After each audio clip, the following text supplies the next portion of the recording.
ওরে বিপ্লব, যে দেখ এ কি কাণ্ড! আরে গৌরাঙ্গের জালে ওগুলো কি উঠছে রে? একে কি বলে জোড়া কাতলা? এক একটার ওজন তো নির্ঘাত 10-12 কেজি হবে। ঠিক দেখেছেন মোড়ল মশাই, এ তো রাজভোগ। এই বর্ষার দিনে এমন তাজা জোড়া কাতলা নদীতে সচরাচর মেলা ভার। গৌরাঙ্গের কপালটা বটে। কপাল আবার কার?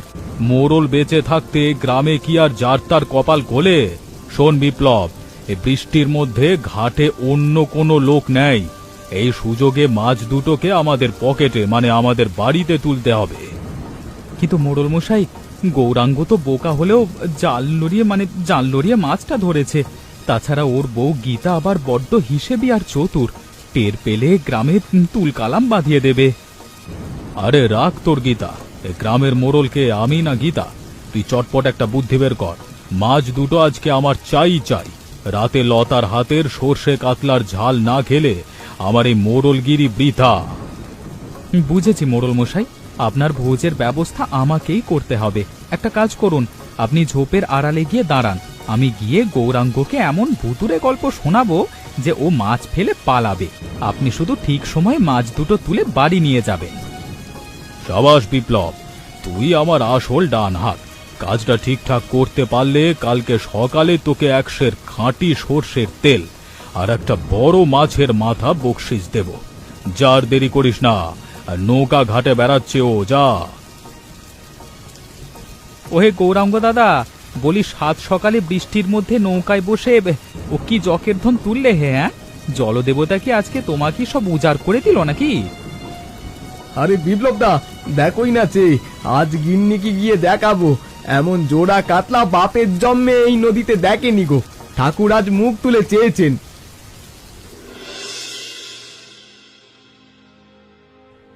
ওমা, এ কি কাণ্ড গো!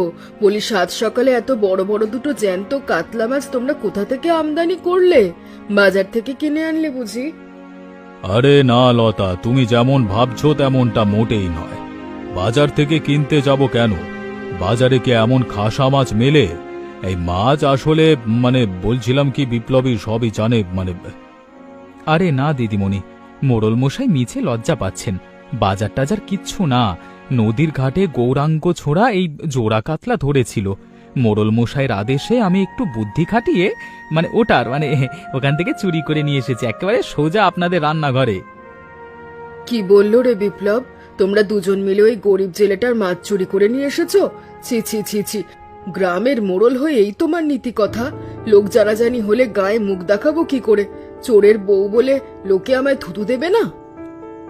আহা লতা, শান্ত হও, চিৎকার করো না তো। তুমি তোমার ওসব নীতি কথা একটু পাশে রাখো তো বাপু। অনেকদিন পর এমন তাজা মাছ দেখে লোভ সামলাতে পারলাম না। এখন ঝটপট কেটে রান্না চাপাবো, দেখি পেটে চুই করছে। চুরি যখন করেই এনেছো তখন আর নীতি কথা আওড়াতে হবে না। তা বিপ্লব, তুই একা এসব ধকল পোহালি দেখছি। তোকে ছাড়া এই মাছের স্বাদ কি আর তোর মোড়ল মশাইয়ের গলা দিয়ে নামবে? তা যা বলেছেন দিদিমণি, নদীর ঠান্ডা জলে ভিজে ভিজে মাছ দুটোকে সরাতে কম কসরত করতে হয়নি। তবে মোড়ল মশাই তৃপ্তি হলেই আমার আনন্দ। আমার আর কি বা পাওয়ার আছে বলুন তো? ঠিক আছে, অনেক হয়েছে। এবার শোন, তুই আর তোর বউ ছবি দুজনেই আজকে দুপুরে আমাদের বাড়িতে আসিস। এই চুরির মাছের সর্ষে ঝাল একলা হজম করতে পারবো না। তোদের দুজনকে দিয়েই আজকে মহাভোজ হবে। ওগো গিন্নি, আমার সব শেষ হয়ে গেল গো। অমন রাজভোগের মতো জোড়া কাতলা মাছ দুটো চোখের পলক ভেজাভিজির মতো উধাও হয়ে গেল। এত কষ্ট করে জাল টানলাম, সব বৃথা হয়ে গেল গো। বলি আমার হা হুতাশ না করে আসল কথাটা একটু খোলসা করে বলবে? মাছ দুটো কি জল থেকে একাই টানা মেলে আকাশে উড়ে গেল, নাকি নদীর জলে আবার সাঁতার কেটে পালিয়ে গেল? আরে না গো না, আমি তো নৌকা ঘাটে ভিড়িয়ে মাছ দুটো বেশ ভালো করে তুলে রেখেছিলাম। ঠিক সেই সময় ঘাটে ছাতা মাথায় দিয়ে মোড়ল মশাই আর বিপ্লব এসে উদয় হলো, আর আমার মাছ দুটো দেখতে চাইলো।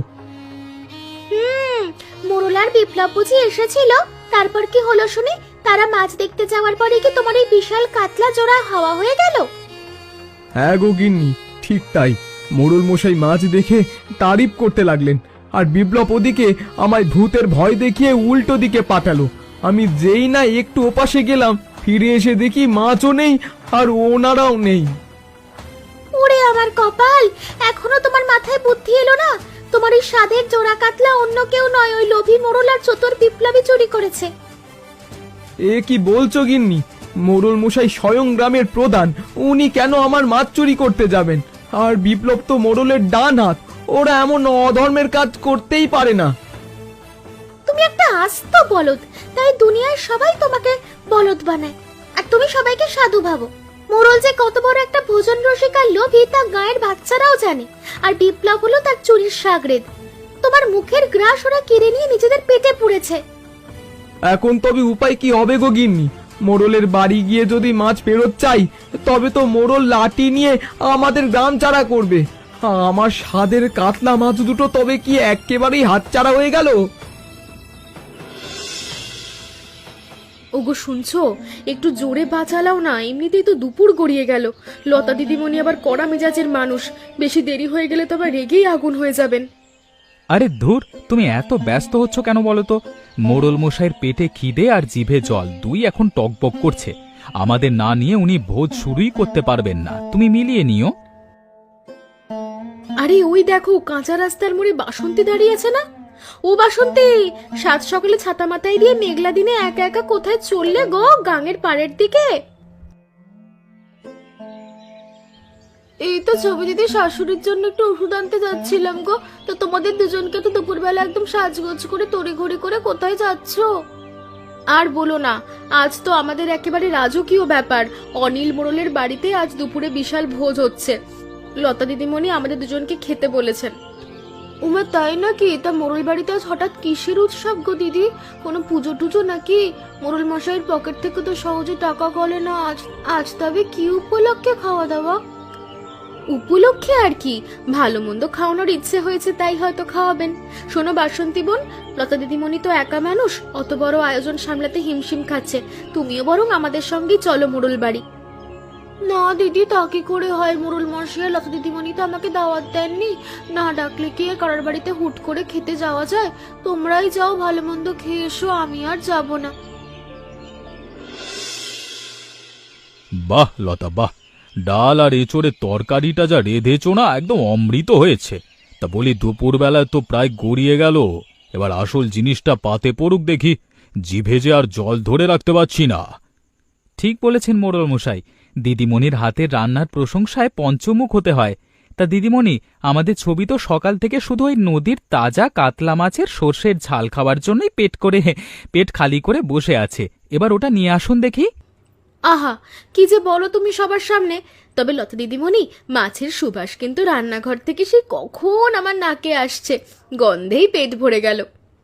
গন্ধেই যখন পেট ভরে গেছে তখন আর কষ্ট করে মাছ খাওয়ার দরকার কি?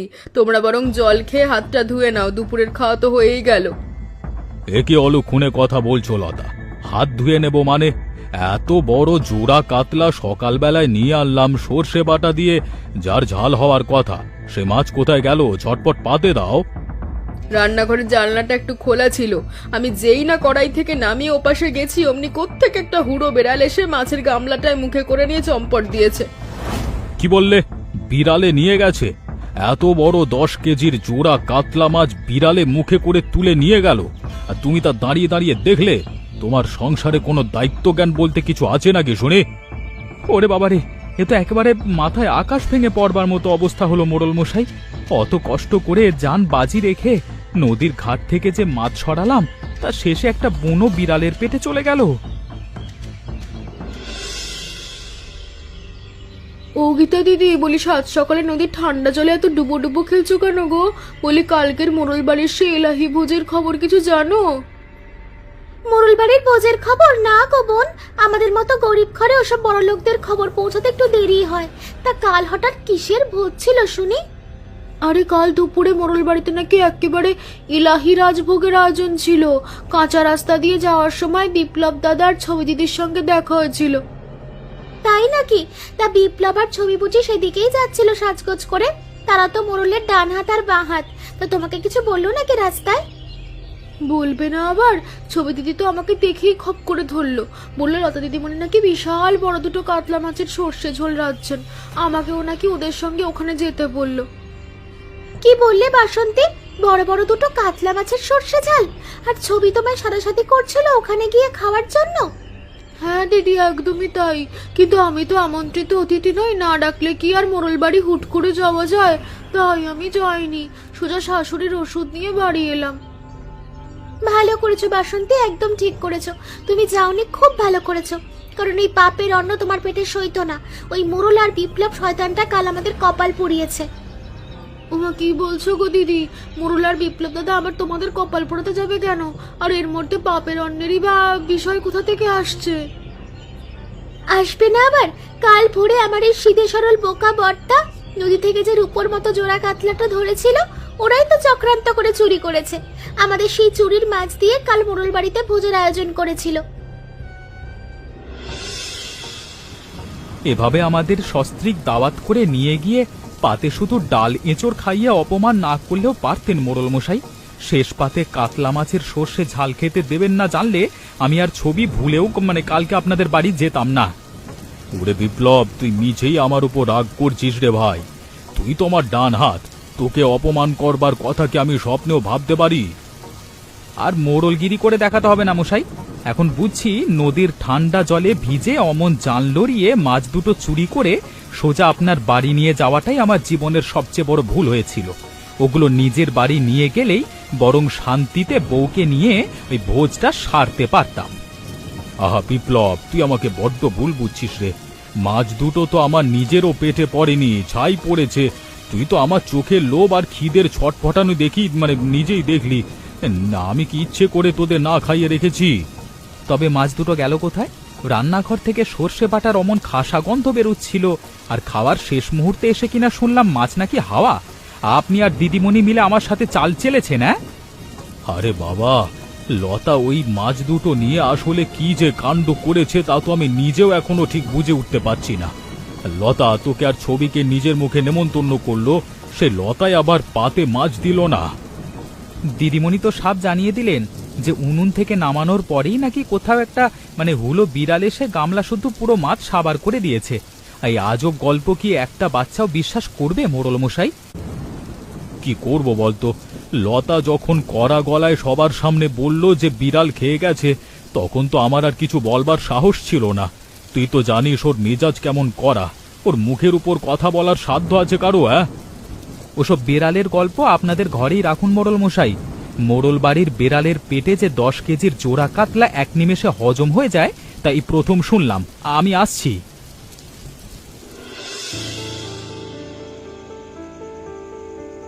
লতা, অনেকক্ষণ ধরে ভাবছি তোমাকে একটা কথা জিজ্ঞেস করব। কালকে দুপুর থেকে আমার পেটের ভেতরের খিদের আগুন আর মনের ভেতরের সন্দেহ কিন্তু কিছুতেই শান্ত হচ্ছে না। বলি, সাত সকালে নদীর জল আর দুপুরে বিড়ালের গল্প শুনতে শুনতে কি মাথাটা একেবারে গেছে? মাঝরাতে ঘরের মধ্যে এমন বাঘের মতো খাঁচায় বন্দি হয়ে পায়চারি করছো কেন? ঘুমানোর নাম নেই? ঘুম আমার চোখ থেকে কর্পূরের মতো উড়ে গেছে লতা। আমি শুধু সত্যি কথাটা জানতে চাই, কালকের ওই জ্যান্ত জোড়া কাতলা মাছ দুটো আসলে কি তুমি করেছো? হ্যাঁ ওমা, একই কথা কতবার শুনতে ভালো লাগে শুনি। গতকাল দুপুরেও যা বলেছি আজ মাঝরাতেও একই কথাই বলছি। মাছ কড়াই থেকে নামিয়ে ওপাশে রাখতেই বুনো বিড়ালে মুখে করে নিয়ে চলে গেছে। তুমি কি আমাকে আস্ত একটা পাগল পেয়েছো লতা? গ্রামের লোকে আমাকে বুদ্ধিমান মোড়ল বলে মানে, আর ঘরের বউ আমাকে বোকা বানাচ্ছে। এক একটা মাছের ওজন ছিল 10 কেজি। অত বড় জোড়া কাতলা মাছ এই সাধারণ বিড়াল মুখে করে নিয়ে যায় কেমন করে শুনি? কেন যাবে না? গ্রামের চোরেরা যদি জেলের জাল থেকে আস্ত জোড়া কাতলা চুরি করে মোড়লের ঘরে এনে তুলতে পারে, তবে গায়ের জাদরেল বিড়াল কেন মোড়লের রান্নাঘর থেকে সেই চুরির মাছ ছো করে নিয়ে যেতে পারবে না শুনি? আহ লতা, তোমার এই ধারালো কথার মুখে তো আর খই ফোটে না।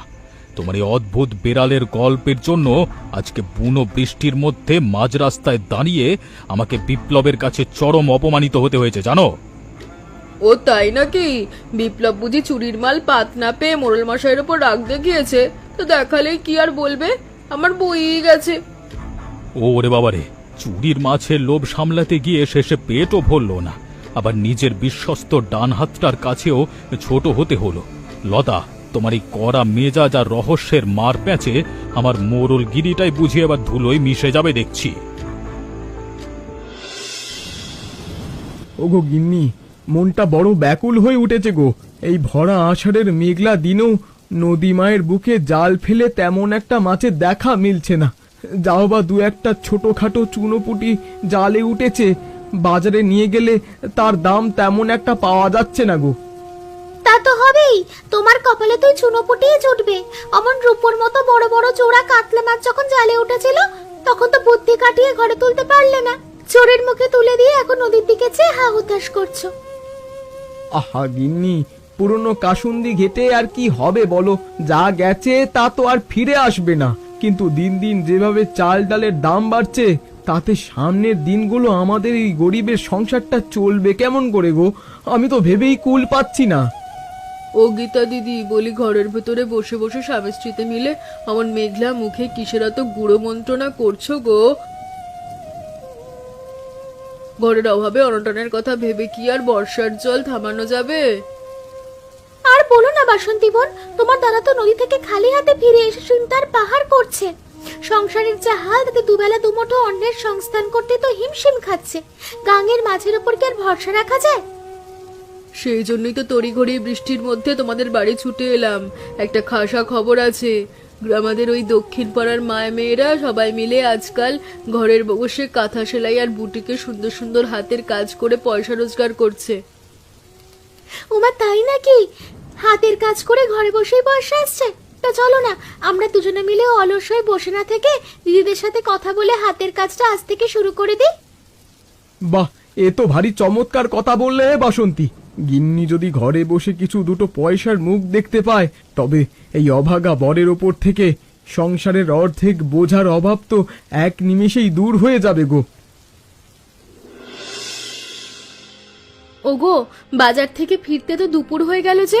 বলি, বৃষ্টির দিনে কি আর মাছ তরকারির বাজার বসতে চায় না, নাকি কাঁচা রাস্তার কাদা ঠেলে ঠেলতে আসতে তোমার পা দুটো একদম অবশ হয়ে যায়?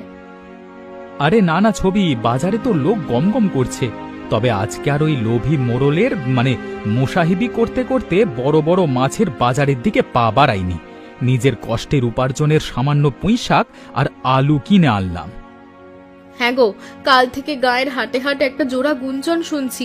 পাড়ার বাসন্তী বলছিল তুমি নাকি আজ দুদিন ধরে অনিল মোড়লের সাথে একদম মেলামেশা করছো না। ওনার বাড়ির ত্রিসীমানাতেও নাকি তোমাকে দেখা যাচ্ছে না। বাসন্তী একদম ঠিকই শুনেছে ছবি।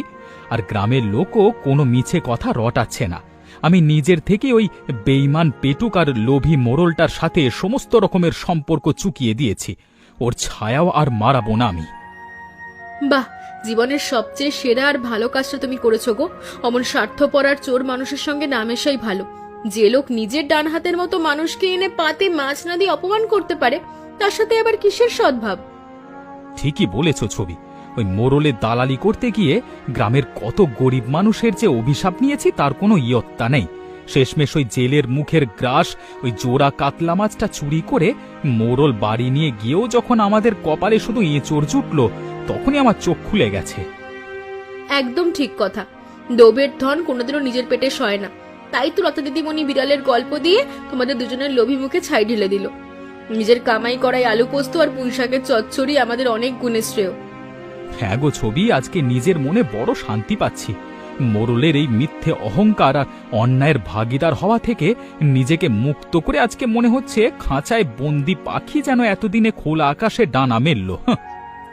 তবে আর দেরি কেন? চটপট হাত মুখ ধুয়ে চলে এসো দেখিনি। আজ আর কোনো মোড়ল বাড়ির রাজভোগের আশা নেই। ঘরের এই সাধারণ অন্নই আমরা দুজনে মিলে পরম শান্তিতে তৃপ্তি করে খাবো।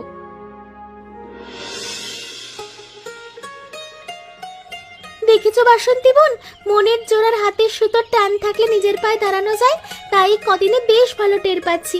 গত সপ্তাহে যে 4টি নকশি কাঁথা সদরের মহাজনের কাছে পাঠিয়েছিলাম, আজ সকালে তার খাসা দাম পেয়েছি গো। ঠিক বলেছ গীতা দিদি। এই নাও তোমার ভাগের জমানো পয়সাগুলো। নিজের হাতের খাটুনির এই চকচকে টাকাগুলো যখন আঁচলে বাঁধি, তখন বুকের ভেতরটা কেমন যেন গর্ব হয়। সংসারের অভাবটাও তখন আর গায়ে লাগে না।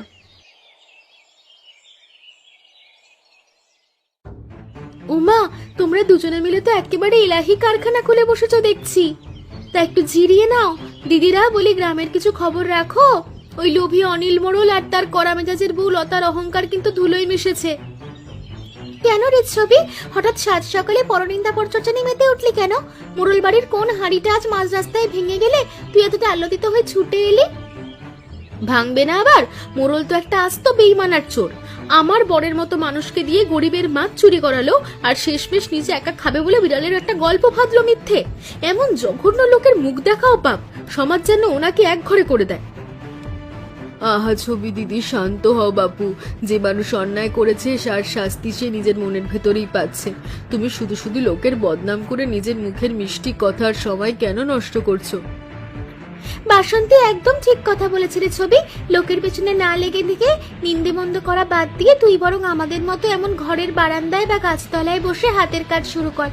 দেখবি মনটাও ভালো থাকবে, আর মাস শেষে নিজের স্বাধীন আয় করে পয়সাও ঘরে পাবি। তা যা বলেছো দিদিমণি, তোমার এই কথাটা আমার মনের ভেতর গিয়ে না একদম তীরের মতো বিঁধল। পরের নিন্দা করে তো আমার ঘরের হাঁড়িতে চাল উঠবে না, তার চেয়ে নিজের পায়ে দাঁড়ানোটাই বুদ্ধিমানের কাজ হবে। তবে আর দেরি কেন ছবি দিদি, এই নাও নতুন সুই সুতো আর কাপড়। আজ থেকে আমাদের দলে নাম লিখিয়ে নাও, আমরা সবাই মিলে একসাথে খাটবো আর নিজেদের ভাগ্য নিজেরাই গড়বো। প্রণাম মোড়ল মশাই, প্রণাম দিদিমণি। সকাল সকাল আপনাদের বাড়ির লোক গিয়ে খবর দিল যে মোড়ল মশাই আমাদের সাথে বিশেষ একটা দরকারি কথা বলতে চান। তা গরিব জেলের কাছে আপনাদের হঠাৎ কি এমন প্রয়োজন পড়ল, দয়া করে একটু খোলসা করে বলবেন কি? আয় গৌরাঙ্গ, ভেতরে এসে বস বাবা। আজকে তোকে এখানে কোনো মোড়লগিরি দেখানোর জন্য ডাকিনি, ডেকেছি নিজের পাপের বোঝাটা একটু হালকা করবার জন্য। সেদিন বৃষ্টির সকালে নদীর ঘাট থেকে বিপ্লবকে দিয়ে চক্রান্ত করে তোর এই রূপোর মতো তাজা জোড়া কাতলা মাছ দুটোই আমি চুরি করেছিলাম রে। কাজটা আমি বড্ড অন্যায় করেছি। আর শুধু তোমার মোড়ল মশাই একাই নন গৌরাঙ্গ, এই অন্যায়ের সমান ভাগীদার আমিও ছিলাম। তবে আমি তো আর চোরের অন্ন পেটে সইয়ে নিতে পারি না, তাই সেদিন বিপ্লব আর তোমার মোড়ল মশাই লোভী মুখে ছাই দিয়ে মাছ দুটো রান্না না করে লুকিয়ে একদম বরফ চাপা দিয়ে রেখেছিলাম। এই নাও তোমাদের সেই আমানত, জ্যান্ত জোড়া কাতলা মাছ আজ তোমাদেরকেই ফিরিয়ে দিলাম। ও মা, এ কি কাণ্ড গো! আমার সেই সাধের জোড়া কাতলা মাছ দুটো তবে সত্যি আছে? আমি তো ভেবেছিলাম এগুলো এতদিনে কার পেটে হজম হয়ে গেছে। মোড়ল মশাই আর দিদিমণি যে নিজেদের ভুল বুঝতে পেরে এভাবে মাছ ফেরত দেবেন, তা তো আমি স্বপ্নেও ভাবিনি গো। ক্ষমা করে দিস আমাদের গৌরাঙ্গ। লোভের বশে অন্ধ হয়ে তোর পেটে লাথি মারতে গেছিলাম, কিন্তু আমার ঘরের বউ লতার কড়া মেজাজ আর ওই বুদ্ধির জন্যই আজকে আমি একটা মস্ত বড় পাপের হাত থেকে বেঁচে গেলাম রে। হ্যাঁ রে গৌরাঙ্গ, চুরির মাল দিয়ে কোনোদিন মোড়ল বাড়ির হাঁড়ি চড়তে পারে না, তাই তোকে তোর হকের জিনিস ফিরিয়ে দিয়ে আজ আমার নিজের মনের ভেতরটাও হালকা লাগছে। এবার মাছ দুটো বাড়ি নিয়ে গিয়ে গিন্নিকে দাও, ও মনের আনন্দে রেঁধে দিক। ও গো দিদিমণি, ও গো মোড়ল মশাই, আজ আমার আনন্দের আর কোনো সীমা নেই গো। আজ দুপুরেই তবে আমার সেই কাঁচা বাড়ির আঙিনায় এই পরম তৃপ্তির জোড়া কাতলার ভোজের আয়োজন হবে। আপনাদের দুজনকে কিন্তু আজ হাত জোর করে নিমন্ত্রণ জানাচ্ছি। দয়া করে আমাদের গরিবের কুটিরে পা দিয়ে অন্ন গ্রহণ করতে হবে কিন্তু। অবশ্যই যাব রে গৌরাঙ্গ, আমি এক পায়ে রাজি। এতদিন ধরে চুরির মাছের পেছনে ছুটে পেট খালি রেখেছি। আজকে তোর এই ভালোবাসার আর সততার ভোজের নেমন্তন্ন আমি কিছুতেই হাতছাড়া করতে পারবো না। আমরা দুজনেই ঠিক সময়ে পৌঁছে যাব।